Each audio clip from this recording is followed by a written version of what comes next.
بسم اللہ الرحمن الرحیم۔ السلام علیکم ورحمۃ اللہ وبرکاتہ۔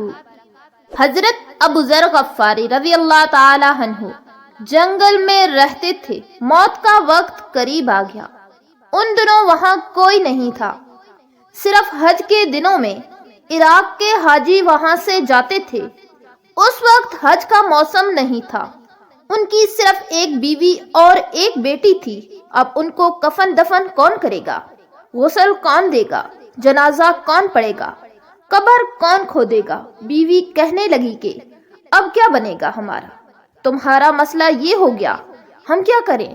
تو کہنے لگے نہ تم سے جھوٹ کہوں گا نہ مجھ سے جھوٹ کہا گیا۔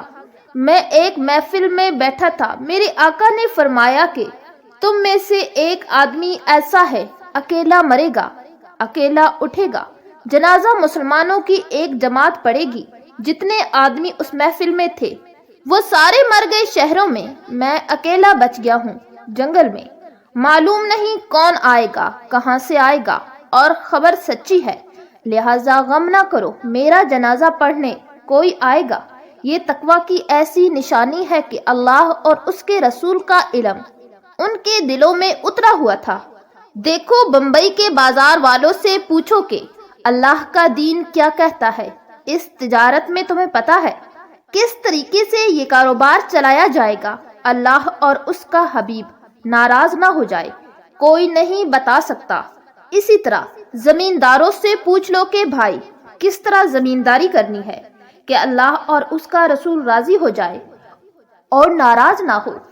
جو سارے تاجر کر رہے ہیں وہ یہ بھی کر رہا ہے، یہ جھوٹ بول رہا ہے اور وہ بھی جھوٹ بول رہے ہیں، وہ سود پہ چل رہا ہے، یہ بھی سود پہ چل رہے ہیں۔ لیکن ابو ذر غفاری رضی اللہ تعالی عنہ پر ایک دن گزر گیا، دوسرا دن گزر گیا، تیسرے دن ان پر موت کے آثار آ گئے۔ بیٹی کو بلایا کہ بیٹی آج مہمان ضرور آئیں گے، میرے جنازے میں روٹی پکاؤ تاکہ مہمانوں کی خدمت میں کمی نہ آئے، میں ضرور مر جاؤں گا۔ ان کو کھانے پکانے میں لگا دیا اور بیوی سے کہا کہ تو جا راستے میں بیٹھ، کوئی نہ کوئی ضرور آئے گا۔ وہ جا کے بیٹھ گئی راستے میں۔ اللہ اکبر!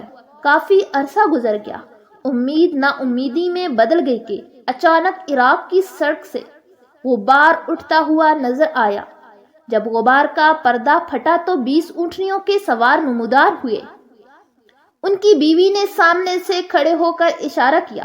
جب انہوں نے عورت کو جنگل اور تنہائی میں دیکھا تو اپنی سواریاں موڑ لیں، تو اس عورت نے کہا کہ ایک اللہ کا بندہ مر رہا ہے، اس کا جنازہ پڑھ لو تو تمہیں اجر ملے گا۔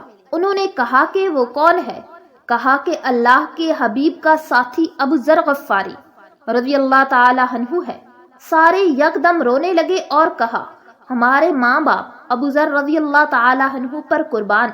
یہ عبداللہ بن مسعود رضی اللہ عنہ تھے اور ان کے 19 ساتھی۔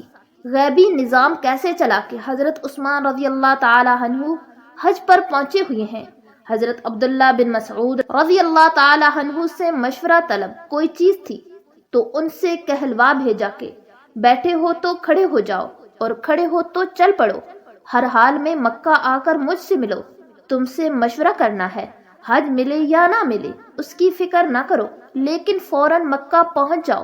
ظاہری سبب تو یہ بنا، لیکن اندر کا سبب ابو ذر غفاری رضی اللہ تعالی عنہ کا جنازہ بنا کہ ان کا جنازہ کون آ کے پڑھے گا۔ ان حضرات نے عمرے کا احرام باندھا ہوا تھا تو یہ حضرات سواریوں سے اترے اور دوڑتے ہوئے آئے۔ ابو ذر رضی اللہ تعالی عنہ اسی اطمینان میں ہیں، پہلے ہی پتا تھا کہ کوئی آئے گا، لیکن ابو ذر رضی اللہ تعالی عنہ تقویٰ کے اتنے بڑے مقام پر پہنچے ہوئے ہیں کہ فرماتے ہیں جس نے عثمان رضی اللہ تعالی عنہ کی حکومت کی نوکری کی ہو وہ مجھے نہ کفن دے۔ ان 19 میں سے ہر ایک نے حکومت میں ملازمت کی تھی، البتہ ان میں سے ایک نوجوان کھڑے ہوئے کہ میں نے آج تک حکومت کی نوکری نہیں کی ہے اور یہ احرام بھی میں نے اپنے ہاتھ سے بنایا ہے۔ کہا بس ٹھیک ہے، تو میرا سارا انتظام کرے گا۔ پھر ان کا انتقال ہو گیا۔ یہ سارے ان کو دفن کر کے چلنے لگے۔ بیٹی نے کہا عبداللہ بن مسعود رضی اللہ تعالی عنہ سے کہ اے چچا کھانا تیار ہے۔ کہا یہ کھانا پہلے سے کیسے تیار ہو گیا؟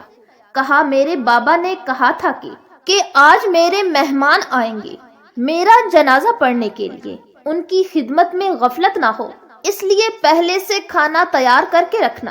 عبداللہ بن مسعود رضی اللہ تعالی عنہ نے فرمایا، واہ رے واہ، ابو ذر رضی اللہ تعالی عنہ زندہ بھی سخی اور مر کر بھی سخی۔ یہ قصہ ابو ذر رضی اللہ تعالی عنہ کا مختلف الفاظ سے اکثر تاریخی کتابوں میں موجود ہے۔ واللہ عالم۔